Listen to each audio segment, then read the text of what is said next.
यदि मन में जीवन में शांति नहीं है तो सब व्यर्थ है, सब बेकार है साहब।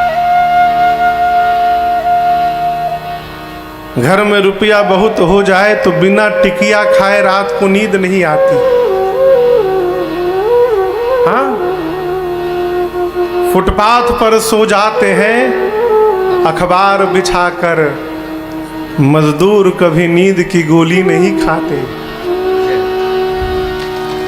सुखी कौन है? सुखी कौन? जिसको बिस्तर पर जाने के साथ नींद आ जाए वो धरती का सबसे सुखी व्यक्ति है। बिस्तर पर पहुंचते नींद आ जाए, सहज व्यवहार ना समझिएगा इसको। ये जितना शांत होगा जीवन में उतनी अधिक शांति होगी। ये कब शांत होगा? जब ये पता चल जाएगा कि क्षमता से अधिक प्राप्त हो गया है। इसको जानने का प्रयास करिए। अभी किसी कथा में एक बात आई थी, माई बाप जीवन में इसकी सूची न बनाई जाए कि क्या क्या नहीं मिला है। यदि आनंद में रहना चाहते हैं तो इसकी सूची बनाइए कि परमात्मा ने हमको क्या क्या बख्शा है, भगवान ने हमको क्या क्या नहीं दे दिया। क्या मिला है ये देखने लगेंगे ना, आप सुखी हो जाएंगे। दुख का कारण ही हमारी ये है कि जो प्राप्त है वो दिख नहीं रहा है और जो नहीं मिल सकता उसी की दिन रात हम कल्पना कर रहे हैं। भगवान शंकर परम शांत होके बैठे।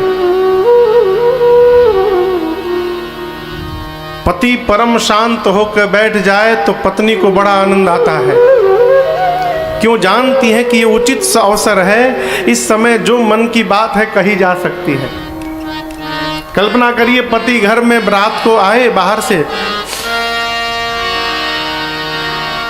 ऐसे करके घुसे, कौन बात करने जाएगा? कहने वाली बात भी लोग भीतर दबा ले जाएंगे। बाबा परम शांत होकर बैठे। मैया ने देखा, अरे पार शंकर जिस समय बट वृक्ष के नीचे बैठे, मैया गई। बाबा ने माँ को आते देखा, बाबा ने मैया का आदर किया। जाने प्रिया आदर अति की, और उसके बाद वाम भाग आसन हर दीन्हा। किसी के पास आप पहुंच रहे हैं, सामने वाले का जैसा भाव है आपको उसी प्रकार का बैठने का आसन देता है। आगते स्वागतम सारम, स्वागतम सारम, भोजने घृतम सारम, घृतम सारम। कोलेस्ट्रॉल बढ़ल होके तो ना, भोजन में घी सार है। उसी प्रकार कहीं कोई आवे तो उसका स्वागत ही उसके आगमन का सार है। यहाँ मैया पहुंची बाबा के पास, बाबा ने आदर किया। यहाँ देखिए उल्टा हुआ। नियम है कि छोटा बड़े का आदर करे और बड़ा छोटे में अपनी ममता रखे, ये नियम है ना। पिताजी का कर्तव्य है कि बेटे में ममता रखे, बेटे का धर्म है कि पिताजी का आदर करे। पति पत्नी में पत्नी को पति का आदर करना चाहिए, पति को पत्नी में प्रेम रखना चाहिए। लेकिन यहाँ बात उल्टी हो गई। शंकर जी ने जानी प्रिया आदर कितना अति कीन्हा। यहाँ भगवान शिव ने माँ भवानी का अति आदर किया। क्यों? ये प्रसंग कहता है माई बाप, जीवन में यदि हमसे हमारा छोटा भी कोई हमसे श्रेष्ठ काम करने जाए अथवा करके आए तो बड़े होने के बाद भी उस छोटे का आदर करना चाहिए, ये धर्म है। अब यहां मैया कौन सा श्रेष्ठ काम करने जा रही हैं? शंकर जी जानते हैं कि आज भवानी मेरे से राम जी की कथा पूछने वाली है, और इनके पूछने से मैं जब कथा सुनाऊंगा तो आगे चलकर त्रैलोक्य का ये कथा कल्याण करने वाली है। अर्थात आज भवानी तीनों लोक का कल्याण कराने आ रही हैं, इसलिए बाबा ने आदर किया, अति आदर कीन्हा।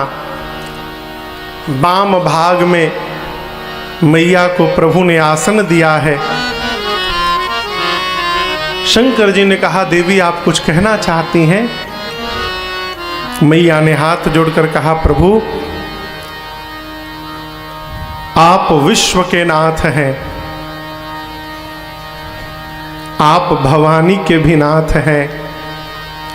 चलने वाले चर, न चलने वाले पेड़ पौधे जो अचर हैं, पाताल में रहने वाले नाग, धरती पर रहने वाले मनुष्य, आकाश में रहने वाले देवता, ये सब आपके चरणों की सेवा में लगे हैं। आप समर्थवान हैं, आप समस्त कलाओं के गुणों के धाम हैं। प्रभु आप जोग के, ज्ञान के और वैराग्य के निधि हैं।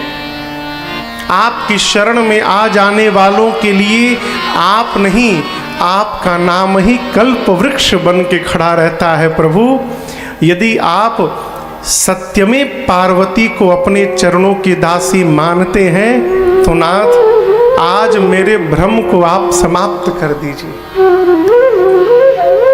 ये कदापि संभव नहीं है कि कल्प वृक्ष के नीचे रहने के बाद भी कोई दरिद्र रह जाए।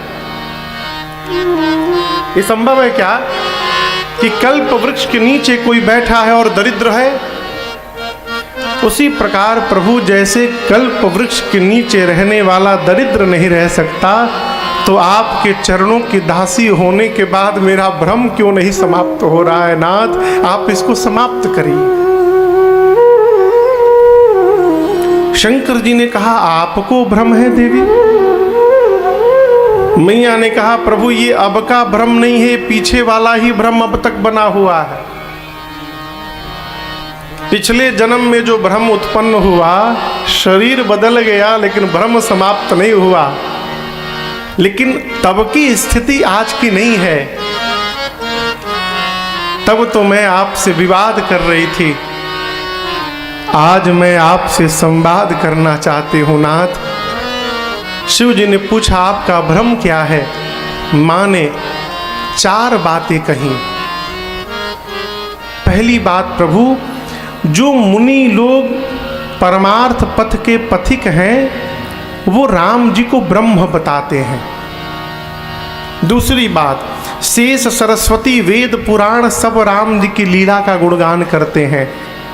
तीसरी बात, आप मेरे पति हैं, आपको देखती हूँ दिन रात कैलाश में बैठकर राम राम राम राम आप जपते रहते हैं। चौथी बात, आप सभी लोग जिस राम की चर्चा कर रहे हैं ये अयोध्या वाले महाराज के आंगन में खेलने वाले राम जी हैं कि कोई दूसरे अजन्मा अलौकिक परम तत्व है? ये मेरा प्रश्न है। प्रश्न क्यों कर रही हूं? जहां तक मुझे पता है ब्रह्म अजन्मा होता है, ब्रह्म का जन्म नहीं होता। प्रश्न इसलिए कर रही हूं, यदि राम जी ब्रह्म हैं तो भला ब्रह्म एक राजा का बेटा कैसे बन गया? और यदि राम जी एक राजपुत्र हैं तो जन्म लेने वाले एक राजा के बेटे को आप सभी लोग ब्रह्म क्यों बता रहे हैं? प्रभु देखि चरित महिमा सुनत भ्रमति बुद्धि अति मोह। मैया ने यहाँ शंकर जी से क्रम से प्रश्न किया। माँ कहती हैं, अरे पूछे मैया, क्रम से प्रारंभ से लेकर भगवान का लीला संपन्न करके वापस धाम जाने तक की कथा पूछी। मां ने कहा, प्रभु जो मैंने पूछा वो तो आप बताइएगा, जो पूछने में छूट गया है आप उसको भी बताइएगा। तुम त्रिभुवन गुरु वेद बखाना, आप तीनों लोक के गुरु हैं नाथ। जैसे मैया ने ये प्रश्न किया, भगवान शंकर माँ के प्रश्न को सुनकर हृदय में गदगद हो गए हो। यहाँ गोस्वामी जी कहते हैं, हर ही राम चरित सब आए, प्रेम पुलक लोचन लोचन जल छाए।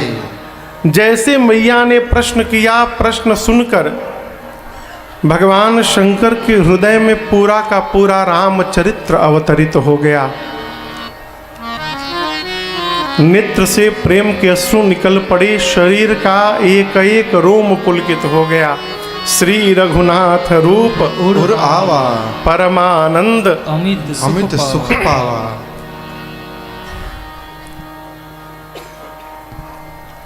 मानव होने के नाते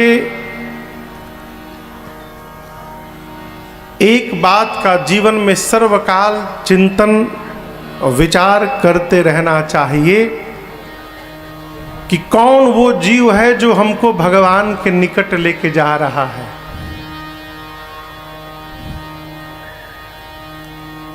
जो जीव येन केन प्रकारेण यदि हमको भगवान के निकट पहुंचा रहा है तो वो हमारे लिए उससे बड़ा हितैषी दूसरा कोई होने वाला नहीं है। यहाँ मैया ने भगवान शंकर से राम जी के विषय में प्रश्न किया। बाबा इतने आनंद में आए, गोस्वामी जी कहते हैं 2 दंड के लिए भगवान शंकर ध्यानावस्थित हो गए।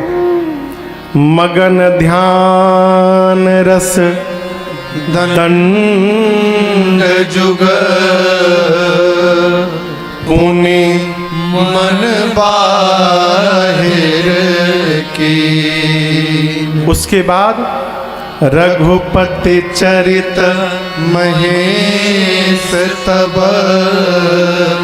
हर्षित बरने ली। एक दंड में 24 मिनट होते हैं, 2 दंड यानी 48 मिनट के लिए भगवान शंकर पार्वती जी के सामने ध्यान में बैठ गए। अब मैया पार्वती सामने बैठी हैं, इतने सारे लोग हैं कथा सुनने आए हैं। यदि हम 20 मिनट आंख बंद करके बैठ जाएं, कितने लोग रहेंगे पांडाल में? कहिए 90% लोग चल जाए मेला घूमे। लेकिन यहां दर्शन करिए, 48 मिनट भगवान शंकर ध्यान में रहे। मैया सन्मुख हाथ जोड़े बैठी रही। ध्यान से बाबा 2 दंड बाद बाहर आए। बाहर क्यों आए? बाहर न आते तो आज हम और आप बैठ के कथा कैसे गाते सुनते। शंकर जी सोचे ध्यान में हूं तो केवल मुझे सुख मिल रहा है, ध्यान से बाहर आकर और यदि भवानी को कथा सुनाने लगूंगा तो पार्वती को सुख मिलेगा, गाकर मुझे मिलेगा और आगे चल के गढ़वा के लोगों को भी प्राप्त हो जाएगा। इसलिए बाबा ध्यान से बाहर आए।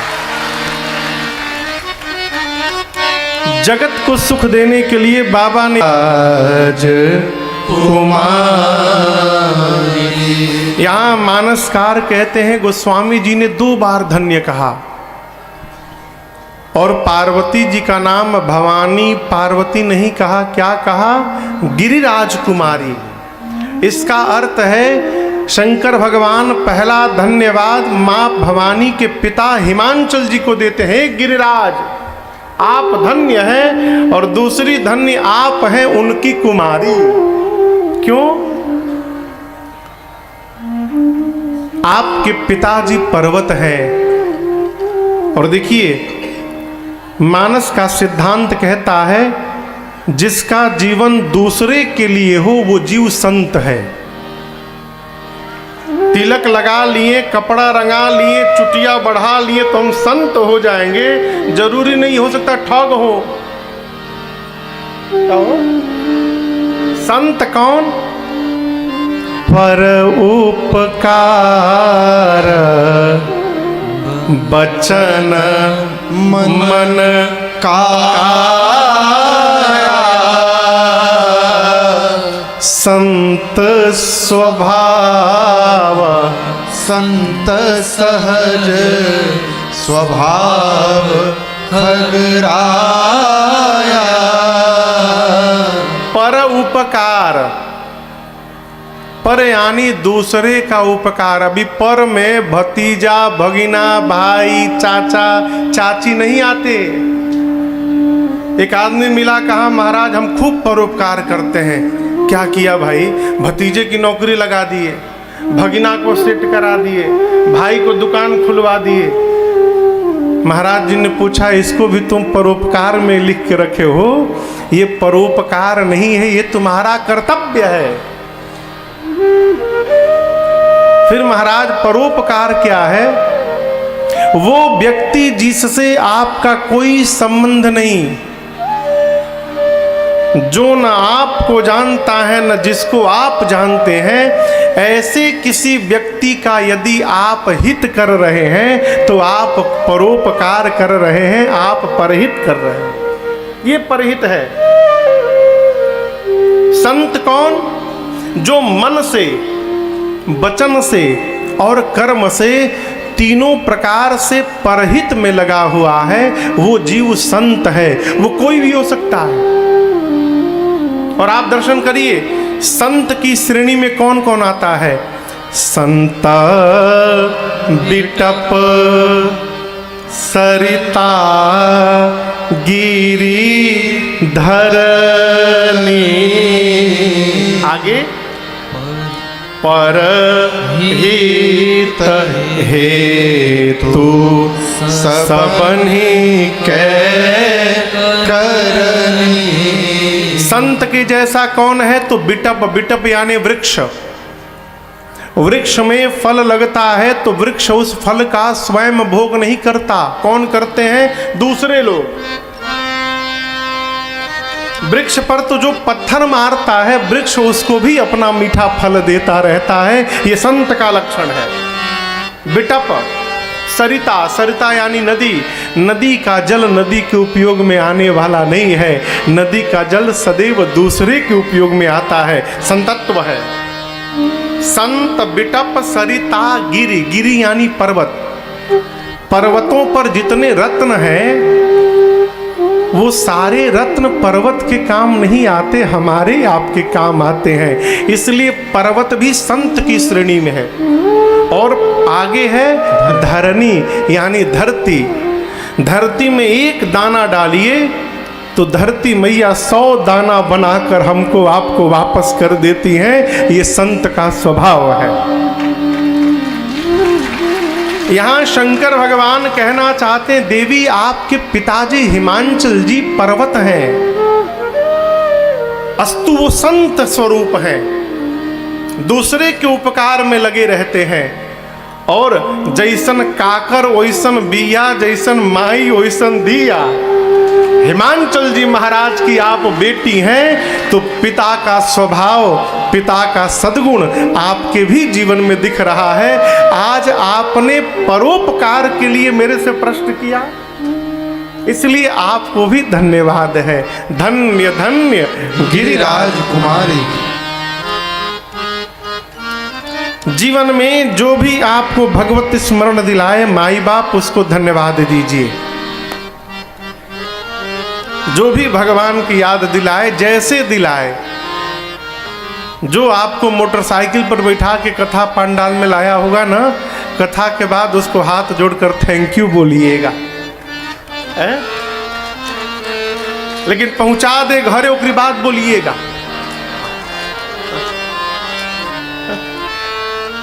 धन्यवाद कहा करिए। अरे धन्यवाद निर्विवाद, बस राम राम कहिए,